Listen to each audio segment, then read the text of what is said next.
Uriah Faber, the California kid, the former WC champion, the former poster boy of the WC. This guy was the face of the organization for many years.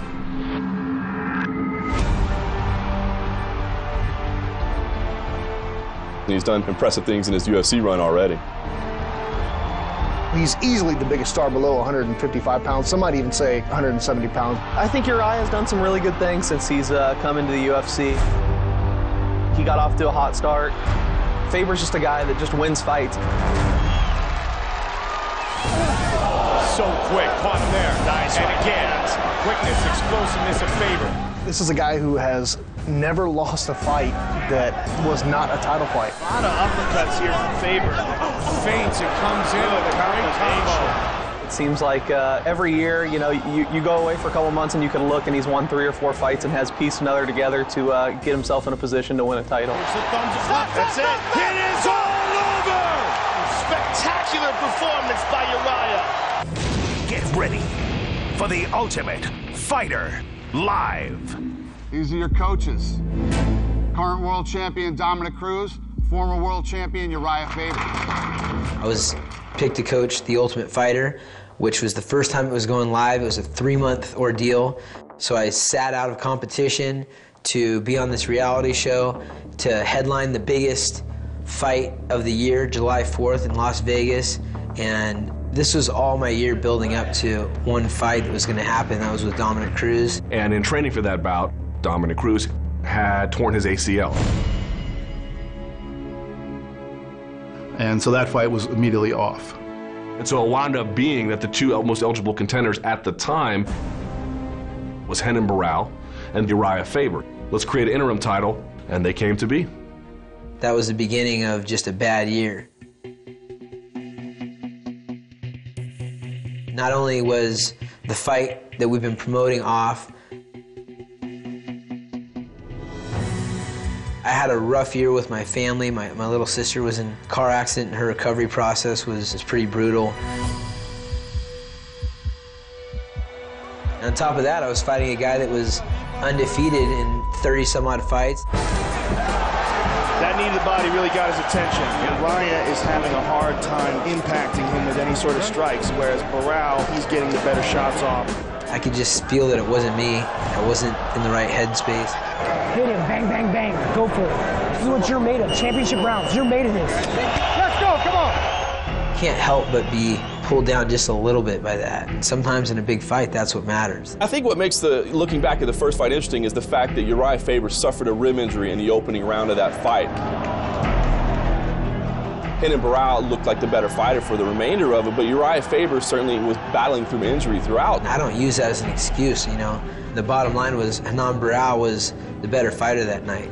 It had nothing to do with my rib.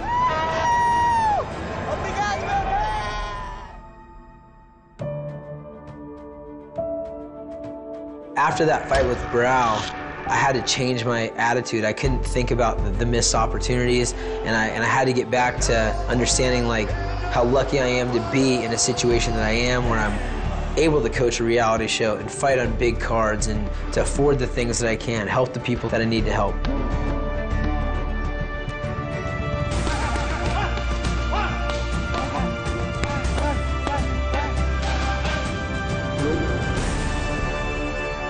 I got back to that mentality, and the result was 2013. Big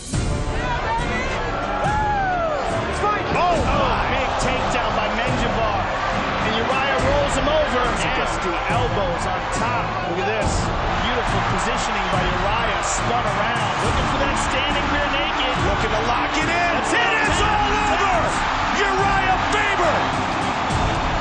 Winner by submission. Wow. Nice knee to the midsection there. Faber looking to capitalize. I really like how Uriah is mixing things up with his striking. There it is. And there is the tap.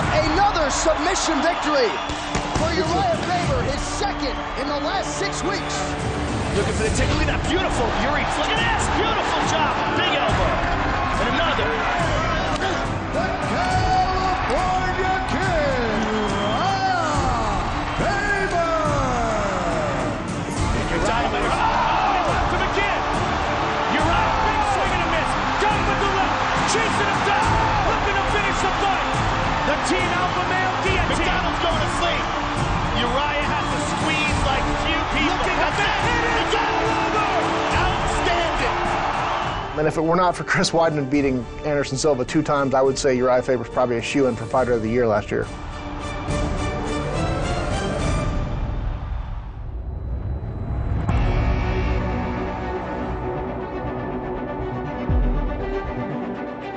Well, Uriah Faber is the leader of the Team Alpha Male fight team in Sacramento.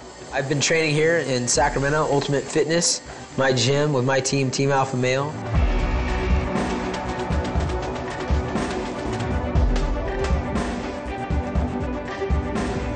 All these guys always are at the top of their division. Joseph Benavidez at 125, Uriah Faber at 135, Chad Mendez at 145. Chad Mendez. It's been going awesome. It's been going according to plan, actually a little bit ahead of schedule, because I didn't realize how elite these athletes are, and the rate that they're picking up is just phenomenal to me. And it's all over. Joseph Benavidez with vicious body shots. A lot of credit is being given, and rightfully so, I think, to Dwayne Bang Ludwig, who's come in and kind of helped revamp the Team Alpha Male system. And it's paid some pretty big dividends. Team Alpha Male had a great year in 2013. Guys, check it out. Get a kick if you want. I'm not getting squared up. I'm just excited about the future for our team. This is just the very, very beginning. All the things that we want, the belts, all the gold is coming in the future.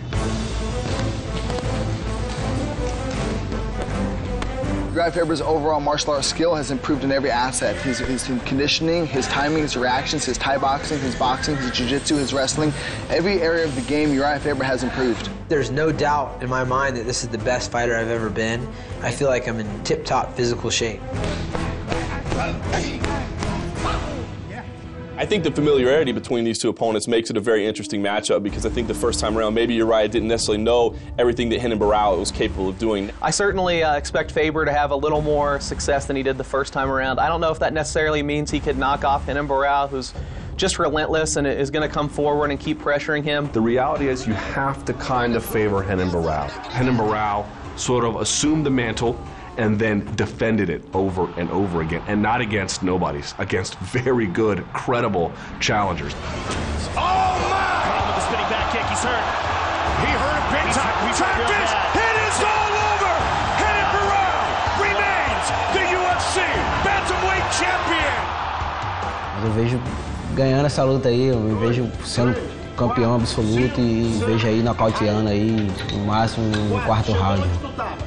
It means everything to me to have that belt. If all goes as planned, I'll be walking away as a champion, and that's what I want. To take a fight against the best 135-pounder in the world on this short a notice shows that Uriah Faber's confident in himself, and that this opportunity means a whole lot to him. Even though he's taking this fight on short notice, he's the kind of fighter that stays ready so he doesn't have to get ready. Faber's an utter professional. He is constantly in shape, and thus he's ready to step up on 3 weeks' notice. I think he is going to become the bantamweight champion at UFC 169. I'm pumped up about this fight. I think we're going to get a Fight of the Year candidate. Uriah Faber versus Renan Barão could be a classic.